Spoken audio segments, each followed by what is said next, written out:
good evening, everyone. 4 times in a row, 4 years straight, Vladimir Putin has been nominated by the Forbes magazine as the most powerful man in the world. And Radio Free Europe said on his nomination in 2015 that Putin continues to prove he's one of the few men in the world powerful enough to do what he wants and get away with it. Vladimir Putin has established in Russia what he calls vertical power. Power that rests on one man. One man right on the top, like a Tsar of old. That's what he's established. And this article that appeared in early 2017 points out the situation in Russia as to why Putin is the world's most powerful man. They said Putin has created what he calls a vertical of power, something unlike any we see in other great nations. The entire structure of Russian political power rests on one man. To understand Putin, you have to understand Russia.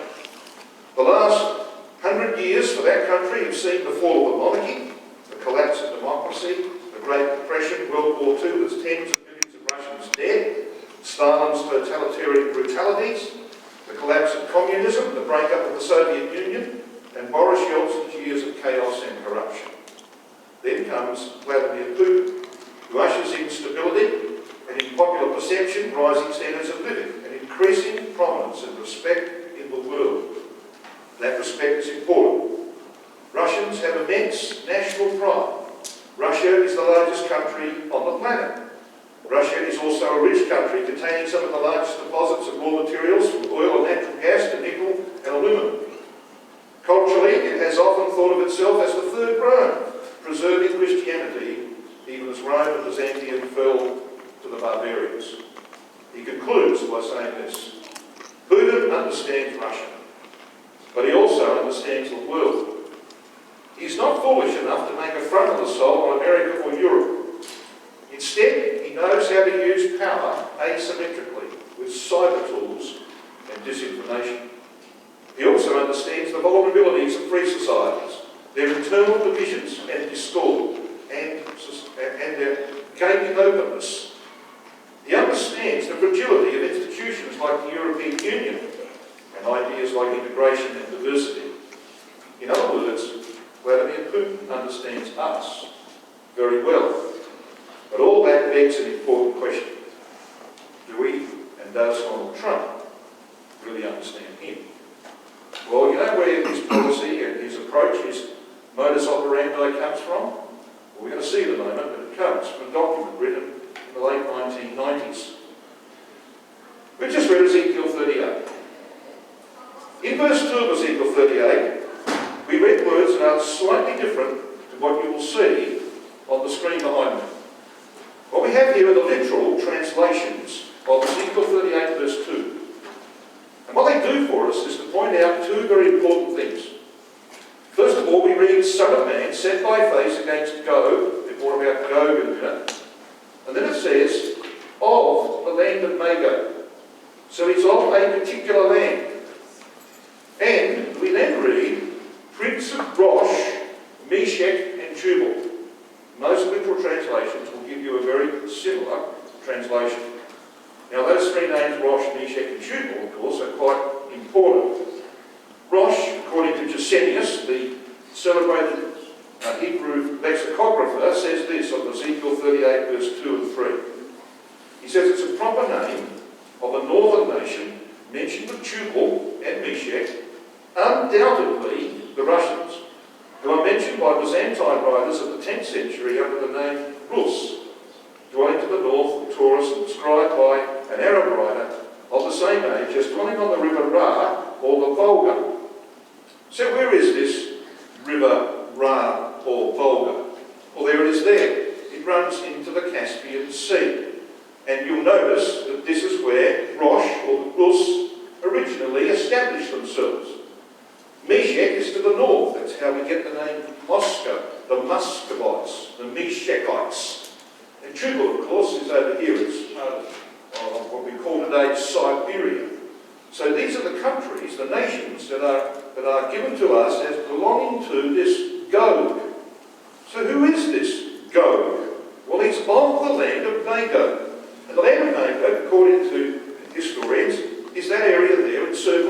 the red. You will notice that it includes the Ukraine. It includes the original homeland of the Rosh, or the Rus people. Of course, from the Rus came Russia. That's pretty obvious, isn't it? Go. So who is he? Well, he is a he. He's a dictator. And under his Bible dictionary, a long time ago, before there was such a place called Israel, but it was called Palestine, wrote these words. Ezekiel 38:39, which deal with Gog, the prince of Magog, his land, describe the actual invasion of Palestine, or Israel as it is today, by a great northern confederacy, ostensibly headed up by Russia. He's quite right. He's interpreted Rosh, the Rus. The scene depicts a gigantic outburst of anti-Semitism and a colossal attempt to overrun Palestine, that is Israel, and annihilate the Jews. Gog actually means, according to the English and Hebrew Bible students' concordance, a roof, the one at the top, an umbrella power that sits above others, and of course dominates them. So this is a dictator. We want to talk about that dictator tonight. We want to see whether or not the Bible is being fulfilled, and in fact it is being fulfilled. If you go to Moscow and you follow around vehicles, this is what you see. The license plate there, you see the R-U-S, yeah, that's the Rus. So their origins are actually in the land called today Ukraine, which is why Vladimir Putin wants the Ukraine. He wants to rebuild the Russian Empire, and you can't have an empire without its original heartland. So he's going to get the Ukraine. That's why he's angling for that. Now, here's this document that I was talking about. This appeared on an Australian news site on the internet, news.com.au, and it talks about the 1990s manifesto outlining Russia's plans is starting to come true. In 1997, a Russian political scientist named Alexander Gogian and a serving Russian general named Nikolai Klokotov sat down and wrote a text that would become the foundation of Russian geopolitical strategy over the next 20 years. It was called Foundations of Geopolitics. That's why nobody read it. Why would you want to read a book with that title? But Putin read it. Putin read this book. And it was all about how Russia could reassert itself in the world. Chillingly, the book now reads like a to-do list for Putin's behaviour on the world stage. Yes, to-do list. The book starts out by saying that the shrewd thing for Russia to do is to steer clear of direct military confrontation. Instead, the book counsels Russian leaders to favour political stealth. It emphasises the need for the infiltration of Western institutions and the use of soft power to shape the world in Russia's favour. The book argues that Ukraine should, surprise, surprise they say, be annexed by Russia. The book's authors say Russia should encourage Britain to leave the European Union and thus weaken it. That's right, Russian strategists were openly arguing in favour of Brexit in 1997, but it was still just a glimmer in Nigel Farage's eyes. So, very interesting things have happened. More from this book. It identifies Iran as a key ally for Russia and recommends that Turkey should receive a series of geopolitical shocks using Kurds and Armenians to keep it off balance. The book states that the maximum task of the future is the Finlandisation, a long word, isn't it, of all Europe. Now, Finlandisation is defined as the process by which one powerful country makes a smaller neighbouring country abide by the former's foreign policy rules, while allowing it to keep its nominal independence and its own political system. Well, I think we can probably see a reflection in what Vladimir Putin has been pursuing in recent years in this book. Well, who are the confederates of this mighty power Gog that is referred to, who puts together a collection of nations starting with its home base, Rosh, Meshech and Tubal, but then adding to it, as Ezekiel 38 verse 5 onwards say, Persia. Now the Persia here is not Iran, it includes Iran. Look, in any ancient map, you'll see Persia goes from the Mediterranean coast right across to Pakistan. That's the old Persian Empire. Ethiopia is not the Ethiopia of today. It's actually a reference to the Sudan, which, by the way, has just made an agreement with Putin to allow a military base, a Russian military base, to be established on the coast of the Sudan. Okay, so that indeed is happening. And Libya, well, guess what? There has also been an agreement. One of the men that's in control of eastern Libya has an agreement with Russia to establish a Russian military base on the eastern coast of Libya. Yeah, so that's happening too. So we're beginning to see these things come to pass. But there are some other names here that are not so familiar. Gomer, for example, is a reference to the Galatians or Gauls who migrated west to France, Holland and Belgium. We would call them the nations of Western Europe today. Then there's Tagana of the North Quarters. Now, these are countries north of Israel once inhabited by the Torquemansi. And Keelan Davis, in their commentary on the name Tagana, say this. Tagana is the name of the Armenians, who are still called the House of Thorgum, or Torquemansi today. So, what is happening now on the border between Turkey and Syria will ultimately lead to the achievement of one of Vladimir Putin and Pope Francis' ambitions. You know what it is? To restore to the Armenians the 80% of their territory that they lost to the Turks between 1915 and 1920 in what the Pope called in 2016 the Turkish genocide of the Armenians. So the Pope and Putin, who is very close to the Armenian president, who are, by the way, Eastern Orthodox, like the Russian Orthodox Church, okay? They are of the same family as the Russians. No wonder that there is activity there that's leading in that direction. Goes on to say that God, putting together this great confederacy, will be prepared, and this is what he will do to other nations. See what it says at the bottom of that slide? Be thou prepared, and prepare for thyself, thou and all thy company that are assembled unto thee, and be thou a guard unto them. In the Hebrew of the Old Testament, that word means a guard, a prison. Justinian says it means a custodian, locking people up, putting them in prison, which is exactly, of course, the way that Putin goes about it. Now, when you sit and quietly read through Ezekiel 38, as we did a little while ago, this is what this chapter demands. It requires certain things to come to pass. First and foremost, verse 2 requires that a dictator dominate the Eurasian continent. It requires that the territory east and north of Israel be under Gogian control, under the control of that dictator. It requires that there be a dependent Europe falling under Gog's political control in verse 6. It requires that the West Bank become part of Israel proper in verse 8, because Gog comes down upon the mountains of Israel. 90% of them are in the West Bank. It will be annexed, as Israel intends to do. It requires that Israel be at peace internally and with its near neighbours, and that process is well and truly underway.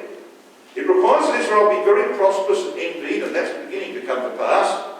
It requires that Britain, allied with its former colonies, and the Arabian Peninsula state will be in opposition to the Gogian invasion of the land, in verse 13, amongst other things. But that's the basic requirements of Ezekiel chapter 38. So, here we have the land of Negev, of which we spoke.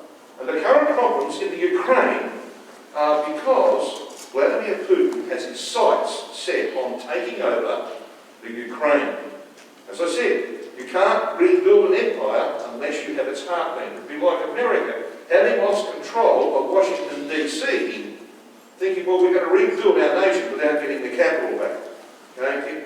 You can't do that. The first capital of the Rus was Kiev, and Kiev is, of course, the capital of the Ukraine today. So what is Vladimir Putin setting out to do? Well, he made it very plain in April 2016 what his intentions were. President Vladimir Putin reiterated that nothing can shake Russia's perpetual blood alliance with Ukraine. In spite of all malicious efforts exerted by the ruling junta, in Kiev, adding, "We, the people of the Russian Federation and descendants of the Soviet Union, we are determined to stop this plague." As I said, the Rus, established in AD 862, it's a while ago. Kiev is the capital of the land of the Rus. Ukraine is the heartland of that Russian Empire of old. Putin is clearly determined to control Ukraine again. Now I'd like you to turn with me, if you would, to another prophecy in the Old Testament. It's a 3-chapter, small prophecy called Habakkuk. You'll have to come to the prophecy of Habakkuk with me. I want to just talk to you about the dictator that Ezekiel 38 has described, calling him Gog. Clearly, as we read twice in Ezekiel 38, the events of that chapter have to do with the latter days. And if you want simple proof for the fact that it has to do with the latter days, in verse 8 of Ezekiel 38, we read that Gog and his forces come down upon the mountains of Israel between 722 BC, when the Assyrians took the nation called Israel into captivity, and 1948, there was no nation on earth called Israel. That's why twice in Ezekiel 38 you read the phrase latter days and latter years. It's our time. It's about the now. And so is Habakkuk chapter 2. Now this chapter describes events that occurred of old. It describes what happened when the Chaldeans, the Babylonians, came down upon God's land called Judah. Okay? It's clearly about latter-day events. I want to demonstrate to you that because history, God uses the history of old as the pattern for the events of the future. That happens over and over again. It's going to happen again. Now this chapter is clearly, though it's based on the past, about latter-day events. In verse 3 we read in Habakkuk 2 about an appointed time. It says, "The vision is yet for an appointed time. At the end it shall speak, not lie, though it tarry, wait for it, because it will surely come. It will not tarry." In verse 4, there's a sure reward for the faithful. "The just shall live by faith," we read in verse 4. In verse 14, we read these words, "For the earth shall be filled with the knowledge of the glory of the Lord, as the waters cover the sea." Does that exist today? No. That's clearly about the establishment of the kingdom of God on earth. Okay? What about verse 20? "The Lord is in his holy temple. Let all the earth keep silence before him." Is that true today? No. So that can only be about the establishment of the kingdom of God. So you get a feel, Habakkuk chapter 2 is about the latter days. It's about the times that we live in when we expect the Gogian invasion of the land by that dictator Gog. This chapter's got a lot in it about a dictator, as you'll see. The next chapter of Habakkuk is a psalm detailing Christ's military campaigns to establish the kingdom of God. So this is very fruitful territory in relation to latter-day events. The latter-day dictator of Habakkuk 2, of whom it is said in verses 5 and 6 that he has a certain way of approaching other nations and dealing with them. Would you read with me verses 5 and 6 of Habakkuk 2? Yea, also because he transgresseth by wine, did you know that Vladimir Putin once had a drinking problem? He did. He's got over it now, but he had a drinking problem. He is a proud man. I don't think anybody would deny the fact that he's one of the most proud men in the world. He's also the richest man in the world. He's reasonably proud. Neither keepeth at home, in other words, he's always dabbling in other people's affairs, who enlargeth his desirous hell. His stand cannot be satisfied, but gathereth unto him all nations, and heapeth unto him all people. That sounds a bit like Ezekiel 38, doesn't it? Collecting all of these nations. Persia, Ethiopia, and Libya, and Gomer, and Togarmah. Yeah? That's what he's on about. Verse 6. Shall not all these take up a parable against him, and a taunting proverb against him, and say, Woe to him that increaseth that which is not his? How long? And to him that ladeth himself with thick clay. Now, the King James Version doesn't do a great job in translating the Hebrew there. It would be better rendered, lades himself with pledges of allegiance. In other words, he puts nations in debt, like the Ukraine. They owe squillions to Russia. Right? He cut their gas off once. He has got them under lock and key at the end of the day. He's doing that with many nations. He puts them in his debt. Do you think Syria might be in his debt? I think so. He's about to put Turkey in his debt. And so it will go on. This is his modus operandi. He puts people in debt so they have to give him the quid pro quo of loyalty. Yes. So what about this dictator of Habakkuk 2? Let's do a summary of this. Verse 4, he's corrupt Chaldean oppressor. Now why do we put Chaldean in there? Well, Chaldean was the Babylonian religion. And Vladimir Putin uses religion in his political approach. I'll show you that in a minute. Verse 5, he's noted for drunkenness, pride, expansionism, insatiability, and dictatorship. In verse 6, he uses coercion and blackmail, favours devices to control other nations. In verse 8, he uses ruthlessness in spoiling nations, cities and innocent people. You know how he came to power? 1999. Made Prime Minister, wanted to be the President of Russia. He began to blast the Chechens off the face of the earth. He bombed Grozny, 500,000 Chechens perished, and the events was all a beat-up in the end. It was essentially a beat-up, just because he wanted to come to power. Care about people. Verse 12, he builds his empire by fire and blood. In verse 15, he uses base practices to undermine others. Come back to that in a second.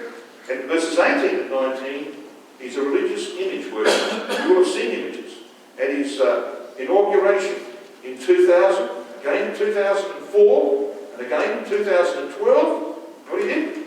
Bows down to kiss in front of the patriarch of the Russian Orthodox Church the images, the icons of that church, as though he's some kind of religious man. You know, this man came to power in a most curious way. This is how he became president of Russia. From 1992 to 1996, he was the deputy mayor of St. Petersburg and got involved with the Russian mafia. He was corrupt way back then. In 1996, he went to Moscow into the Yeltsin administration. It was in a terrible state. In July 1998, he became, by appointment, the head of the FSB, the former KGB. In September 1998, through May 1999, there was a Prime Minister in Russia called Yevgeny Primakov who wanted the top job. He saw how shaky Yeltsin was, he wanted the top job, he wanted to become president. So he appointed an investigator to investigate the Yeltsin family affairs. And it was well known that they were fiddling the books. They were taking money out of the Kremlin coffers. And so he appointed this investigator to investigate it and to lay his findings before the Duma and the Parliament in Russia. In early 1999, Putin saved Yeltsin's presidency because it became very clear that Yeltsin would be put out of the job and put in jail before the end of his presidency. So he rang up his appointee, Vladimir Putin, in the KGB, and said, "I'm in trouble, can you help me?" Putin is alleged to have said, "Leave it to me, boss, I'll deal with it." You know what he did? He got two women on the darker side of the night, if you know what I mean. He stacked the refrigerators of a safe house inside the Kremlin walls with strong drink, and then lured the prosecutor into that safe house. It wasn't very safe. I don't need to describe what might have gone on inside the walls of that place, because it was seen live on Russian television. Right? It was being broadcast live on Russian television. And I know that's true, because I've seen the imagery of it being plotted out in the appropriate parts. So I know what happened. Okay? I want you to read with me verses 15 and 16. They're horrible verses in Habakkuk 2. Horrible. I don't like reading them, but I want you to think about what I've just told you. See if you can find some relationship with the events that brought this man to power. Verse 15 of Habakkuk 2.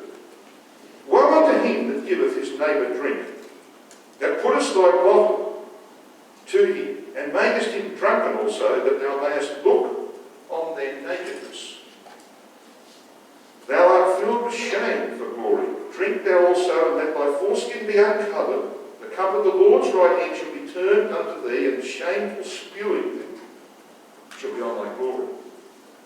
Vladimir Putin became president of Russia because Yeltsin owed him a huge debt. He would have been kicked out of the presidency and put in jail. They don't supply vodka in jail. And of course, that's what he got. When he handed the leather case to Vladimir Putin on the 31st of December 1999, he was paying back his debt. Of course, there was a deal done. The deal was that he would be not ever prosecuted for his crimes, but he would be given a nice dasher to the north of Moscow, a healthy pension, and plenty of vodka to live out his days. He died, of course, of the cirrhosis of the liver in due time. That's how Vladimir Putin became president of Russia. I think there's a hint. There's a hint here in Habakkuk chapter 2 about his methods. That was the method he used.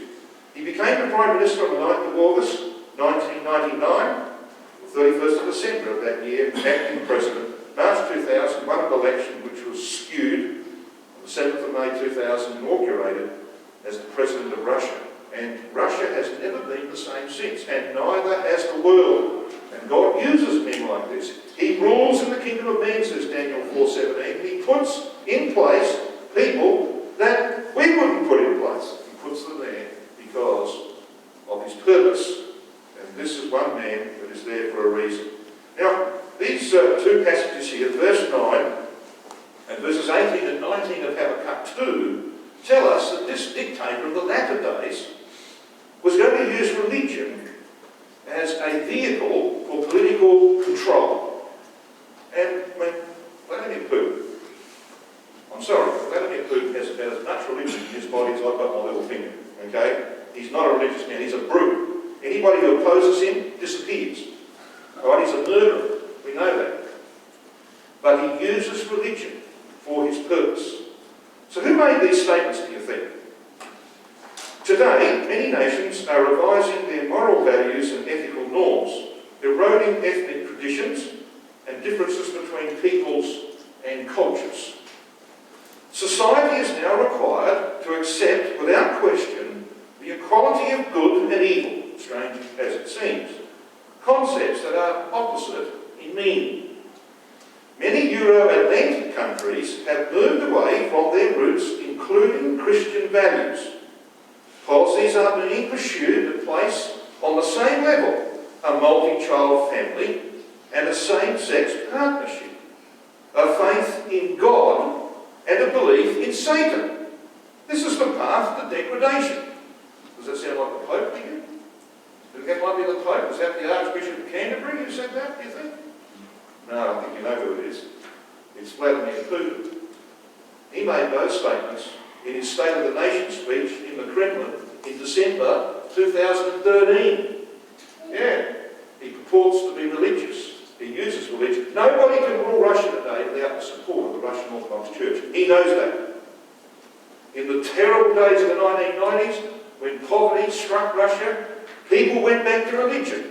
The 10,000 churches that the communists had burnt down in 70 years, many of them were rebuilt, some of them so spectacularly, they're unbelievable. Okay? Religion is back in Russia. You cannot rule that country without the support of the Russian Orthodox Church, and he knows it. That's why this man masquerades as a religious fellow. What's the meaning of the name Vladimir? Well, according to this particular source, it means to rule with greatness. Derived from the Slavic element, volod, to rule, combined with mir, great or famous. The second element has also been associated with mir, meaning peace or world. This was the name of an 11th century Grand Prince of, notice this, Kiev, the original homeland of the Rus, who was venerated as a saint because of his efforts to Christianize Russia. He was also born by the founder of the former Soviet state, Vladimir Ilyich Lenin, of course the leader of the Bolshevik Revolution. Guess who Vladimir Putin's hero is?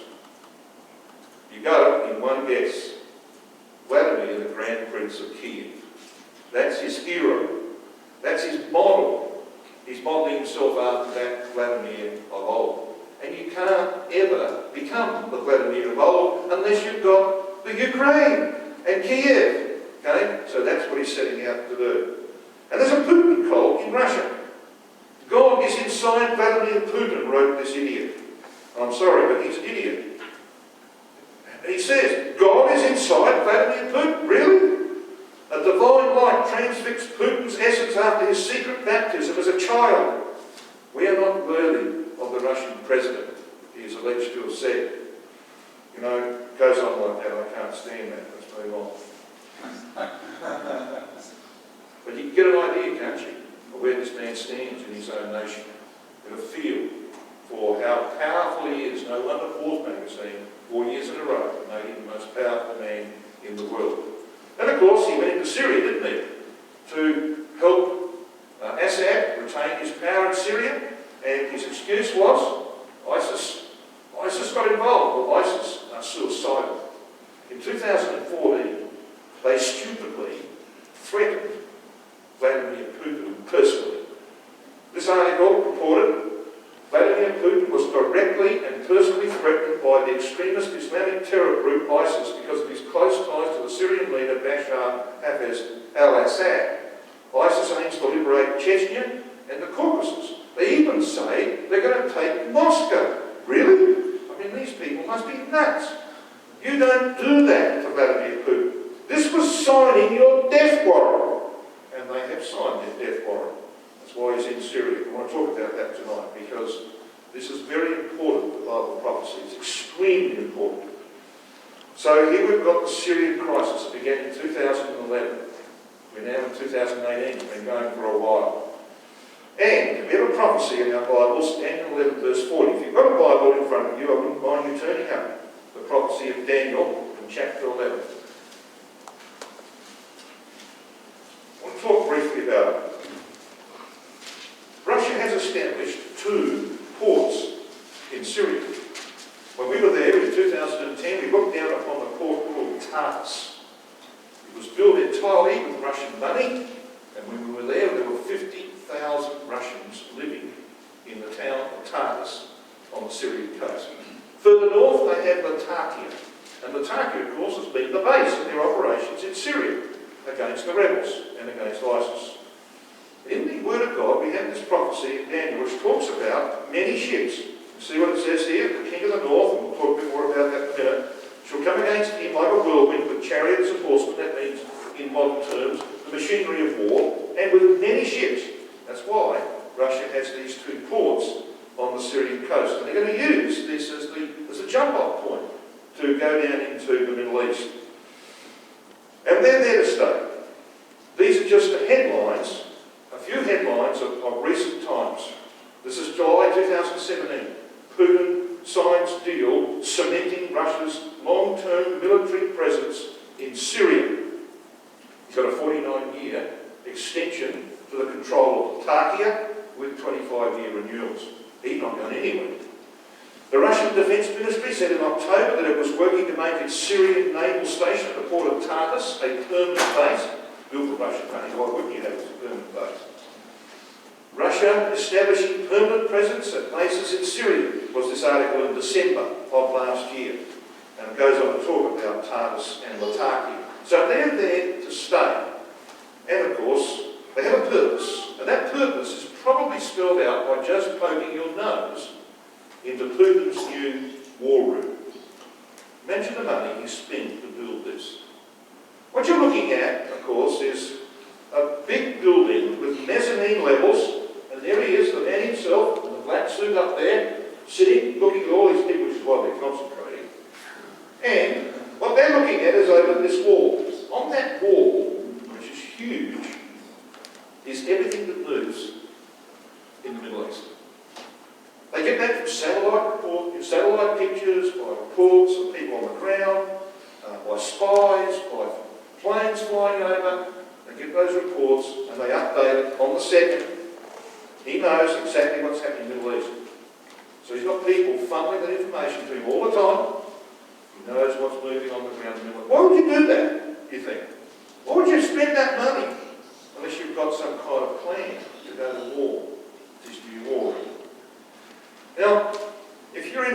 I said go to 1140. We just had a brief look at that. We're going to come back to that in a minute. I'd just like you to step back to Daniel chapter 7, if you would. Not that far back in our Bibles. So Daniel chapter 7, you can see it on the screen behind me. This is the verse I want to focus on. Daniel 7, verse 7. Now there are three passages in the Word of God that teach the same thing. Those three passages are Ezekiel 38, verse 5, Daniel 7, verse 7, and Daniel 11, verse 40. And what they teach is that Russia will control the territory from Syria to Pakistan, to the Indus River in Pakistan. Now, let me give you the proof of that. Here's one of them. We may mention Ezekiel 38, verse 5, when it says Persia, not just Iran. It's the old Persia, which went from the Mediterranean right across to the Indus. But what about this verse, Daniel 7, verse 7? Well, this is about the Roman Empire of old. After this, I saw in the night vision, says Daniel, and behold, a fourth beast, dreadful and terrible, and strong exceedingly, and it had great iron teeth. Iron was the symbol for the nation, the power of Rome, and it devoured and brake in pieces, and stamped the residue with the feet of it, and it was diverse from all those that had preceded it. And it had 10 horns. And the reason it had 10 horns is because the Roman Empire was ultimately broken up by barbarian invasions. Mid-300 AD through to 476 AD, successive bands of people from the north and the east, barbarian peoples came in and they broke up the Roman Empire into at least 10 parts. It's got 10 horns, 10 individual nations formed on its body, as it were. But the phrase I want to look at is this phrase you can see in green behind me. And stamped the residue with the feet of it. Now the thing that you can read through this section of scripture is this. There are 4 world empires: Babylon, Medo-Persia, Greece and Rome. And each one, when it comes to the 4, devours the territory of the one before it. That's why you've got a bear. Got 3 ribs in its mouth. They devour the territory of the empire that preceded them. But this is why this little phrase occurs in verse 7. Because Rome did not devour all the territory of the empires that had preceded it. That's still yet to be done. Now, that means, of course, that we've got to see a reappearance of this empire, and it will reappear. We know that in verses 11 and 12. It will reappear along with the other empires in one massive image empire represented in Daniel 2 by Nebuchadnezzar's image. What about this residue? Let's have a look at a series of maps. This is the Babylonian Empire. You can see it, this territory here, established by Nimrod in its heyday, of course, in the times of Nebuchadnezzar. Quite a powerful empire, but not very big in terms of territory. Along comes the Medo-Persians. They go from the Indus River right over here to Macedonia and then to Egypt. A massive empire. They are followed in 334 onwards by the Grecian Empire, a very similar territory. Okay? But what about the Roman Empire? When they come on the scene, they're mainly over to the west. They're over here in Europe. They don't get too far to the east. In fact, they only got as far as the head of the Persian Gulf, and they couldn't hold that for very long either. So when Hadrian, in 118 AD, abandoned the conquest of his predecessor Trajan in the east, he brought the boundary of the Roman Empire to a line of forts that run down through modern Syria and Jordan of today. That was their eastern border for the rest of their history as an empire. So what do you think the residue might be? Well, it's got to be that portion of the previous empires that were not conquered by the Romans. Yeah, that's exactly what it is. So a power has to arise to rebuild this empire and seize the residue, not by gentle means. The last time I stamped on something, it was very painful, what I stamped on. Okay? It says stamped the residue. So this is about military operations. This is about putting troops on the ground. Okay? Well,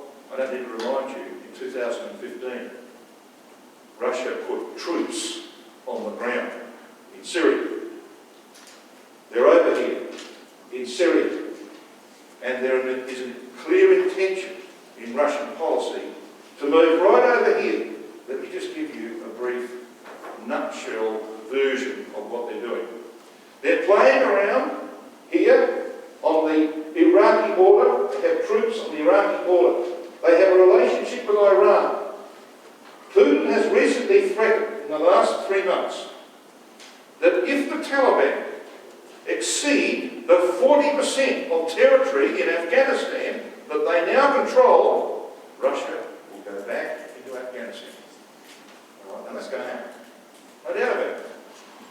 President Trump has withdrawn his support for Pakistan. He's no longer selling them cheap military weapons. He thinks that they're actually supporting the Taliban, and so he's withdrawing American support for the Pakistanis. Guess who stepped into the breach within a week?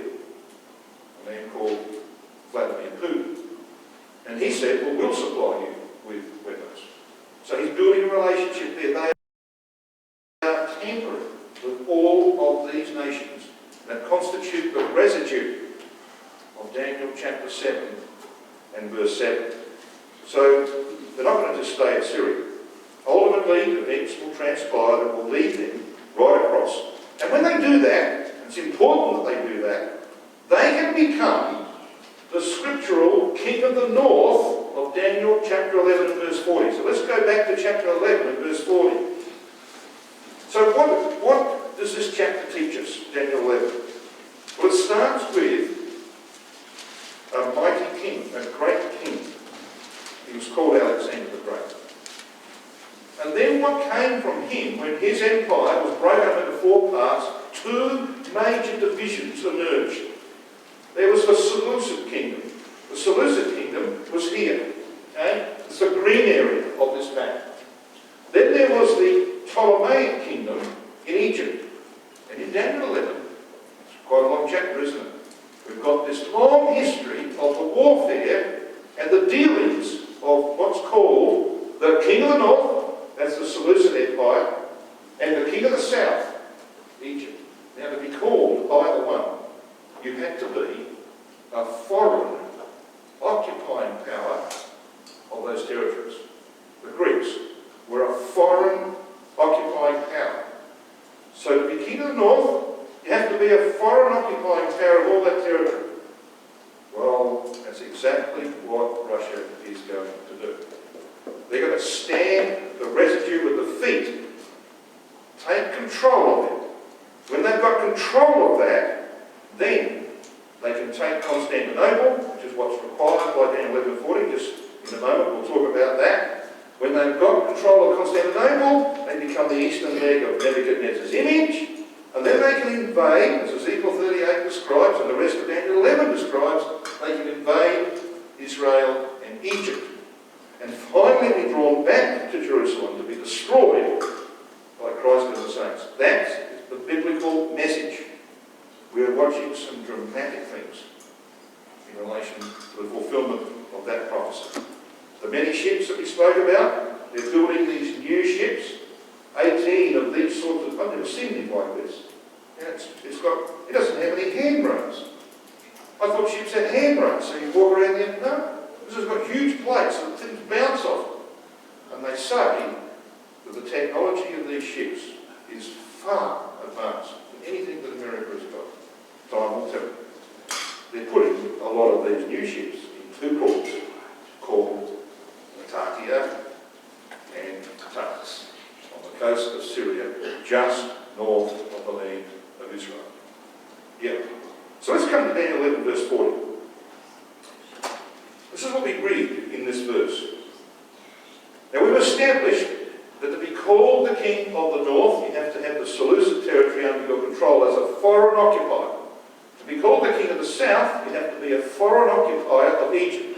Let's read this verse.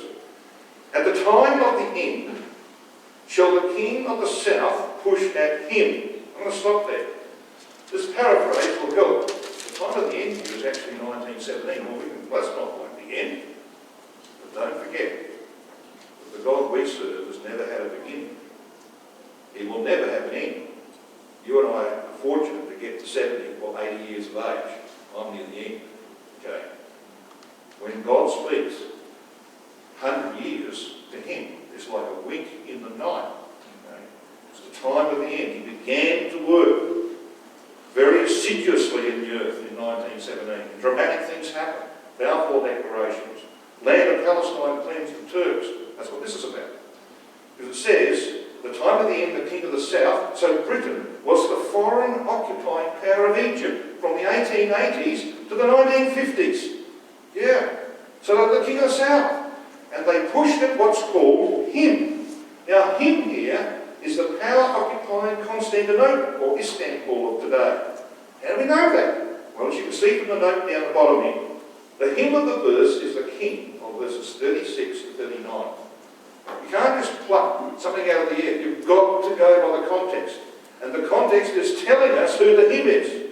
Verses 36 to 39, without going into great detail, is the power occupying Constantinople. Okay? No matter who it is. One day be Russia. In the time when these events are occurring, it's the Turks. So that's what happened in 1917. But then we've got this next part, which hasn't been fulfilled. And the king of the north, Russia as the foreign occupying power of Syria, Iraq, Iran, Afghanistan and Pakistan, shall come against him, that is, the power occupying Constantinople, the Turks, like a whirlwind, with chariots, with horsemen, with many ships. And he shall enter into the countries which will overflow and pass over, and plunge down into the Middle East. Okay? We're beginning to see this come to pass. Russia is in Syria. And my wife, she's seen many things happen in recent times. She can't get over the fact that the greatest thing in her mind, in September 2015, Russia went into Syria. She knows what that means. What it means is we're about to see the fulfillment of this prophecy, Daniel 11 verse 40. Because when they got that territory, they become the king of the north. And then they can complete the work. So this is what Daniel 11 verses 40 and 45 is telling us. Once they become the controllers of Constantinople, they can then come with many ships and down the coastal strip of the land of Lebanon and Israel and into Egypt. Egypt is given, as Isaiah 19 verse 4 tells us, into the hand of a cruel lord. But tidings out of the east and the north, we read here in Daniel chapter 11. Tidings from the east and the north, in verse 44 of this chapter, impelled Russia's main force to return to Israel and finally to ensconce themselves around Jerusalem. And that is where they're destroyed in what's called the Battle of Armageddon. A place called Armageddon. It's outside the walls of Jerusalem. Just as we read in Ezekiel 38, verses 20 to 23. So, this is the picture of what's going to happen. You've got the red arrows, these Confederate powers, coming from the east, and the north, and the west, and from the south, from the Sudan, coming up into the land of Israel, will be opposed by another confederacy of powers, the Gulf states, with Saudi Arabia and Britain and its young lions will be there. That's why God says in Zechariah 14 verse 2, I will gather all nations against Jerusalem to battle. That's why it says in Joel chapter 3 verse 2, I will bring the nations into the valley of Jehoshaphat, which is just outside Jerusalem. Okay? It's going to happen one day, pretty soon. It's there for the Battle of Armageddon.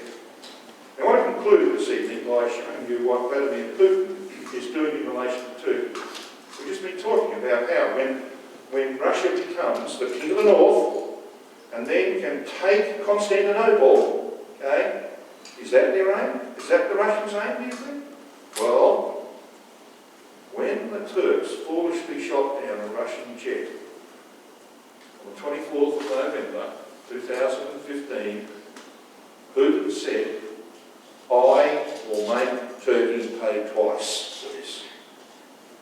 He made them pay once, closed the borders, shut down trade, did things that made life difficult for President Erdogan too. And within 2 weeks, there was a letter on Erdogan's desk from the Kremlin. A letter demanding the return of the Hagia Sophia. Now, the Hagia Sophia is to Eastern Orthodox Christians and Russian Orthodox Christians